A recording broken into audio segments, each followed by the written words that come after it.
এবারে দেখো আমাদের এই যে সমানের বাম দিকে আছে স্কয়ার আর ডান দিকেও আছে স্কয়ার, তাহলে এর ওপর থেকে যদি আমরা স্কয়ারকে তুলে দিই, এর ওপর থেকেও স্কয়ারকে তুলে দেব, তাহলে আমাদের কি থাকবে না 1 plus r by 100 is equal to square আর থাকবে না 11/10, এরও স্কয়ার উঠে যাবে। গাইডেন্স সাপোর্ট ম্যাথ এডুকেশন ক্লাসে সবাইকে স্বাগত জানিয়ে শুরু করছি আজকের অঙ্কের ক্লাস। আজকের ক্লাসে থাকছে নবম শ্রেণীর কোষে দেখি 6.2 এর সমহার বৃদ্ধির অঙ্ক। আজকের ক্লাসে 16 দাগে 5-এর অঙ্ক তোমাদের শেখাবো। আজকের ক্লাস থেকে মূলত তোমরা শিখতে পারবে যে চক্রবৃদ্ধি সুদের হার কিভাবে সহজ সরল পদ্ধতিতে নির্ণয় করা যায়। দেখো ক্লাস 9-এর কোষে দেখি 6.2 এর আজকের ক্লাসে 16 দাগের 5-এর অঙ্ক আছে। এক ব্যক্তি একটি ব্যাংকে 100 টাকা জমা রেখে 2 বছর পর সমূল চক্রবৃদ্ধি পেলেন 121 টাকা। বার্ষিক চক্রবৃদ্ধি সুদের হার কত তা আমরা আজকে ক্লাস থেকে নির্ণয় করব। ক্লাস 9-এর কোষে দেখি 6.2 এর 16 দাগে 5-এর অঙ্ক। এখানে আমাদের অঙ্কে বলা আছে যে এক ব্যক্তি কোনো একটা ব্যাংকে 100 টাকা জমা রাখলেন 2 বছরের জন্য। 2 বছর পরে তিনি সমূল চক্রবৃদ্ধি মানে সুদ আর আসল মিলে 121 টাকা পেলেন। এখন প্রশ্ন হচ্ছে যে বার্ষিক সুদের হার কত। এই জন্য আমরা প্রথমেই লিখব যে মূলধন, এই মূলধনকে আমরা এখানে পি ধরে নেব, সমান কত টাকা জমা রেখেছিল না 100 টাকা, তাহলে পি সমান 100 টাকা। সময়টাকে আমরা এখানে এন ধরে নেব, সময় কত 2 বছর পর তিনি পেলেন, তাহলে এন সমান 2 বছর। এবার সমূল চক্রবৃদ্ধি কত না 121 টাকা, তাহলে সমূল চক্রবৃদ্ধি মানে চক্রবৃদ্ধি সুদ আর আসল মিলে 121 টাকা। এখন সুদের হার কত সেটা আমাদের বের করতে হবে, তাহলে আমরা লিখব যে মনে করি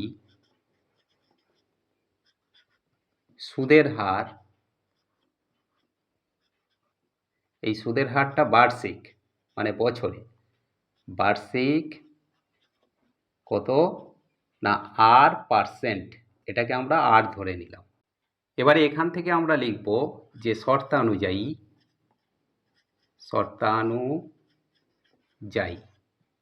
সমূল চক্রবৃদ্ধি সূত্র কি না P into 1 plus r by 100 whole n. এই যে সূত্রটা লেখা হয়েছে এটা হলো সমূল চক্রবৃদ্ধি সূত্র, আর আমাদের অঙ্কে দেওয়া আছে সমূল চক্রবৃদ্ধি 121 টাকা, তাহলে এইটা সমান আমরা লিখতে পারি যে 121 টাকা। বা এবার আমরা মানগুলো বসাবো, পির মান কত না 100, তাহলে পির পরিবর্তে আমরা এখানে 100 লিখব। 1 প্লাস আর এর কোনো মান এখানে দেওয়া নেই, তাহলে আর আমরা রেখে দেব, বাই 100 যেমন আছে রেখে দেব। এন এর মান কত না 2 বছর, তাহলে এখানে আমরা স্কয়ার দেব, এন বলতে 2 সমান 121।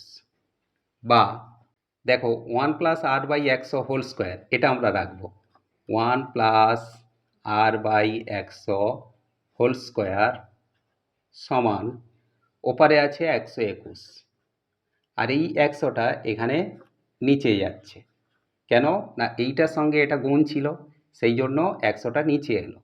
বা এখানে আমাদের যেমন আছে 1 plus r by 100 whole square, এটা আমরা রেখে দেব সমান।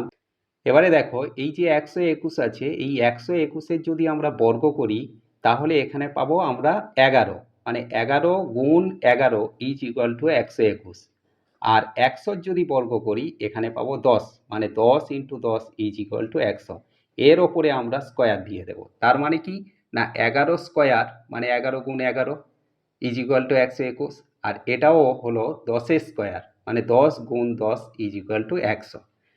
এবারে দেখো আমাদের এই যে সমানের বাম দিকে আছে স্কয়ার আর ডান দিকেও আছে স্কয়ার, তাহলে এর ওপর থেকে যদি আমরা স্কয়ারকে তুলে দিই, এর ওপর থেকেও স্কয়ারকে তুলে দেব, তাহলে আমাদের কি থাকবে না 1 plus r by 100 is equal to square আর থাকবে না 11/10, এরও স্কয়ার উঠে যাবে।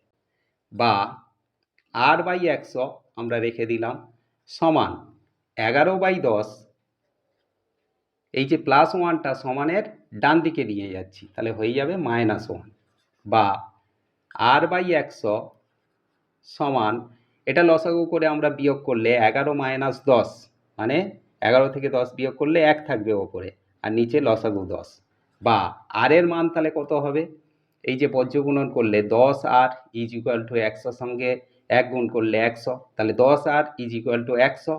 আর এর মান কত তাহলে হবে না 100/10, কাটাকাটি করলে এখানে আমরা পাবো আর এর মান 10। এখন যেহেতু এটা বার্ষিক সুদের হার ছিল সেই জন্য আমরা এখানে লিখব 10%।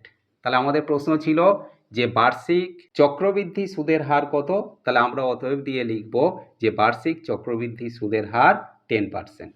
আশা করি আজকের ক্লাস থেকে চক্রবৃদ্ধি সুদের হার কিভাবে নির্ণয় করতে হয় তা তোমরা ক্লিয়ারলি বুঝতে পারলে। এমন সব অঙ্কের সহজ সরল ভিডিও পাওয়ার জন্য অবশ্যই গাইড অ্যান্ড সাপোর্ট চ্যানেলটিকে সাবস্ক্রাইব করে সঙ্গে থেকো। দেখা হচ্ছে পরবর্তী ক্লাসে।